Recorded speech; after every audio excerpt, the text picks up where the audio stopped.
Hi, and welcome to the HMIS 101 course. This course has been designed to give users a brief insight into the world of HMIS. It will walk you through things like what HMIS is and how to properly use it. We'll also go over some administrative steps and proper use of the system. So let's jump right in. In this module, we will cover an overview of how HMIS is structured, explain why it's important and its purpose, and give you a few resources to help you navigate through your HMIS journey. I bet you've probably been wondering to yourself, what in the world is HMIS? Well, HMIS stands for Homeless Management Information System, and it's a system that was developed in the late 1990s in response to a mandate by Congress requiring states to collect this data as a condition of receiving federal money from HUD to serve homeless populations.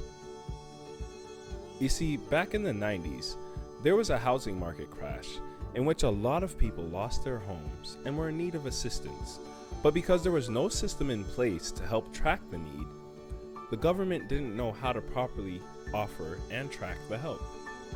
With the creation of this new system, the federal government was able to see where there really was a need and assist accordingly. As you can imagine, when this system was put in place, there weren't many mainstream computers readily available to all. And this is an important point to note when figuring out what HMIS really is.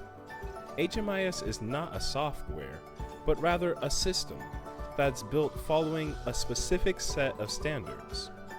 Our implementation happens to be utilizing a software called Service Point that adheres to the standards set forth for us. These standards come from HUD, or the Department of Housing and Urban Development.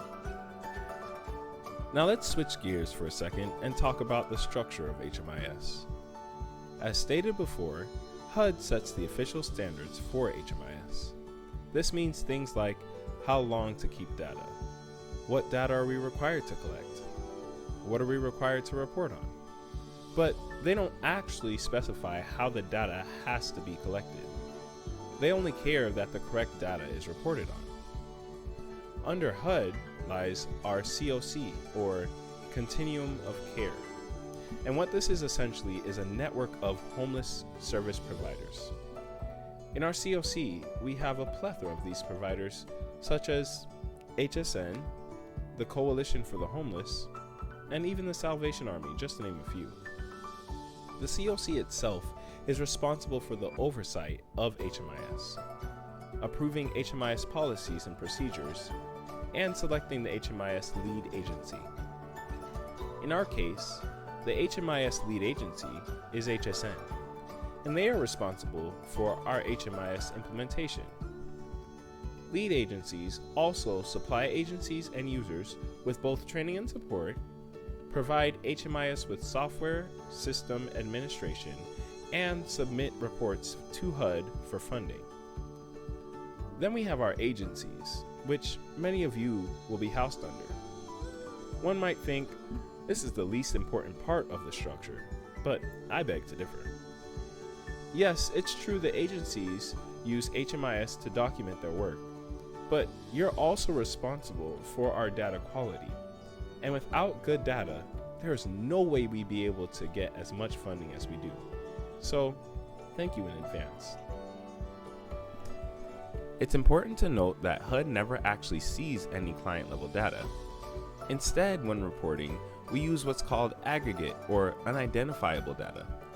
This data consists of things like ethnicity and age, but not names or socials. That way, we can see what populations are being served and where we are lacking without giving away the identities of clients. Hopefully by now, it's starting to become clear just how important all of this is. But let's not leave anything up to assumption. HMIS helps us track all of the work being done in our community to end homelessness. This is important because we have what's called an open system, meaning that with client consent, All of the providers in our COC can see services that the client has already received and better help connect clients with other available resources. If the client decides they do not want to have their information shared, that's fine. Just have them select the No option on the ROI or Release of Information. Waiving this document doesn't mean that they don't have to give you information in order to receive service, but rather that the information given to your agency will not be shared with other agencies.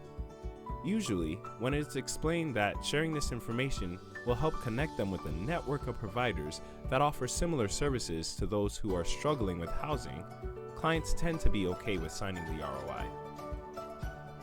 Later, we will teach you the steps to ensure the account is locked down properly if the client so chooses. But for now, let's get back to the importance of HMIS. On top of helping to track our work, it provides a framework to communicate both positive and negative trends in our work to end homelessness, which in turn allows us to make data-driven decisions for using the limited resources that we have in order to improve people's housing situations. Using an HMIS system allows for standardized data collection, meaning that no matter which agency someone goes to, the same questions can be asked and answered as with a different agency. This allows for our data to be cleaner and makes reporting easier. We'd like to ensure that our system brings a sense of accountability and transparency to users, and therefore want users to make sure that they are documenting things as clients are telling them in a timely manner. If a client reports to us that they do not have an income, in most cases they are not required to provide supporting documentation, and we have to take their word for it. This means that if a client has an obvious disability, but they are not willing to acknowledge it, we still have to document their self-reported answers. Even though this is the case, you can also add a note of what your observation was.